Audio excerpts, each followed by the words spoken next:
Oh no, that isn't good. This seal is going to be one of the most difficult seals that you're ever going to have to replace on your vehicle.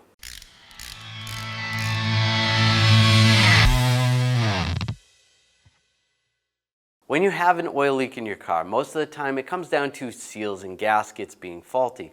And that's not something you want to put off, or you're going to cause more damage down the road. In this video, we're going to go over a few of them that are from not so involved to very involved. But they're all easier than you think, and you can get your seals and gaskets at 1aauto.com.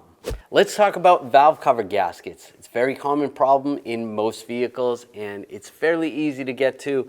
Not a lot of components on top. It's probably one of the easier seals to replace in your entire vehicle. If you're new to working on your car, a valve cover gasket is a great place to start. Get your hands dirty, feel accomplished that you did something yourself. You're probably not going to notice oil dripping on the ground with a valve cover leaking unless it's severe. But in most cases, you're going to notice the smell of oil burning because it's dripping on the exhaust or pooling up under the hood somewhere. If you have a V-style engine like a V8 or V6, you're going to have two valve cover gaskets. If you have an inline engine, you're just going to have one. There's not many components to take off.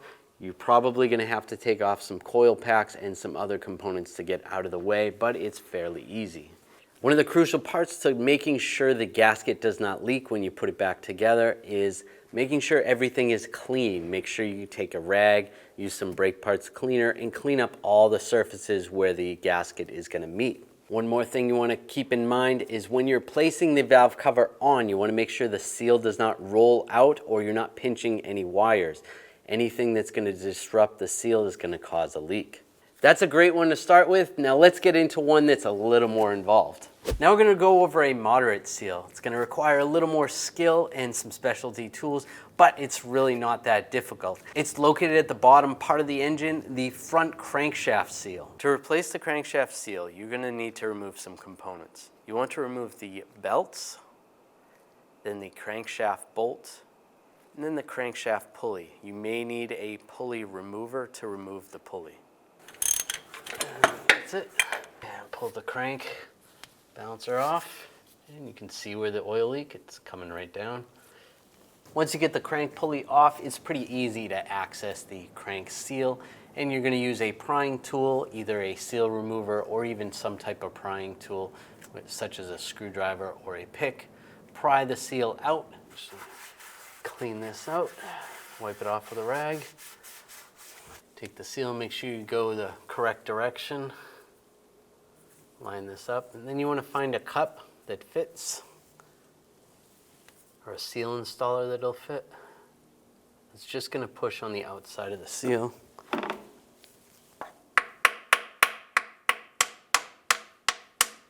And tap it in.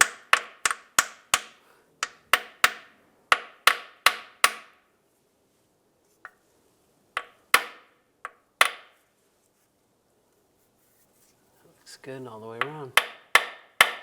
So that's our medium difficulty seal, really not that bad. Now let's move on to one that's a lot more involved. To access this seal, you're going to need to remove many heavy components.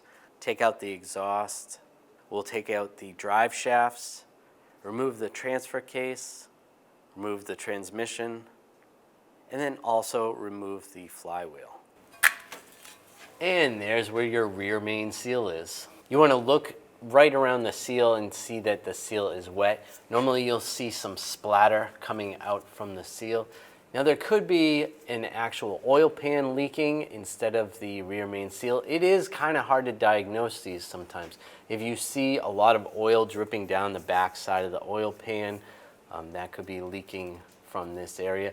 If you have a borescope where you can get up in there and just see that this part of the seal is wet, that's a good indicator. Normally in oil pan you're going to see more near the corners leaking.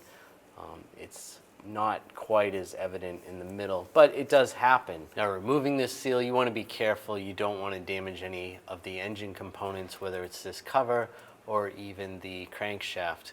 You don't want to get in there and scratch it while you're taking it out. They do make special tools to remove these seals. Another good way to do this is to use some sheet metal screws and screw into the seal and then pry it out that way. This vehicle, we actually have a couple little areas where we can pry the seal out. You want to make sure you didn't do any damage to the cover right here. Just wipe around. If you did gouge it up a little bit, that's okay. You just want to take the burrs off. You can always use a little bit of fine sandpaper, but it looks like we did okay. So there's some things you want to check before you put the new seal in. Again, make sure there's no burrs. We did really good. That's all nice and clean. And then around the crank, if there's a big groove in the crank itself, then the seal's just going to leak again. If you look around the crank, you might see a little bit of a groove, but you don't want it significant enough where you can grab your fingernail on it. So we're getting ready to put the new seal on, and you want to make sure you put this on the correct way. A lot of times on the seal, it will actually say that this side out, which this one does.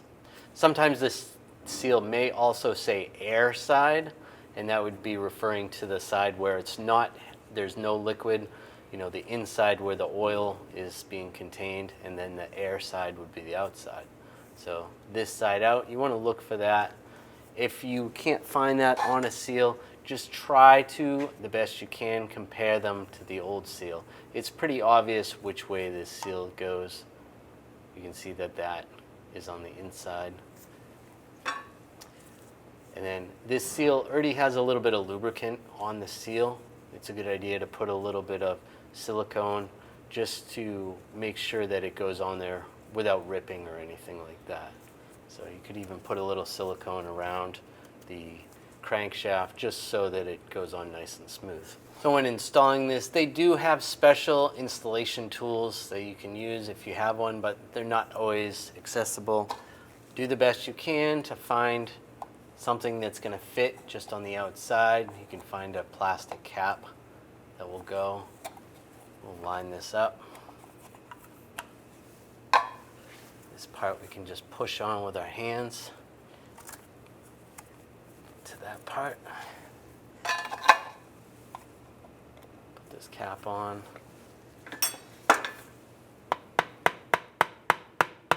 Give it a light tap to make it go uneven. I'm just going to put a block of wood and just tap it in the center.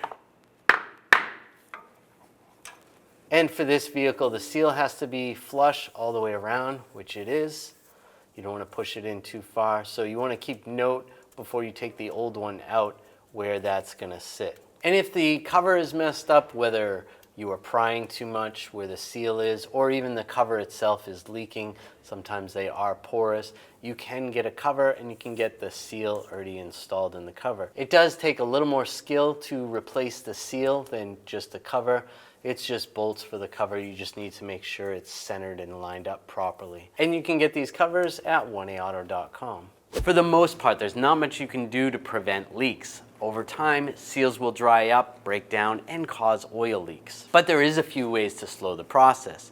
Changing your oil regularly and making sure the oil level is up to par is definitely going to keep the seals lubricated, keep them working, doing their job properly. Also, preventing your vehicle from overheating.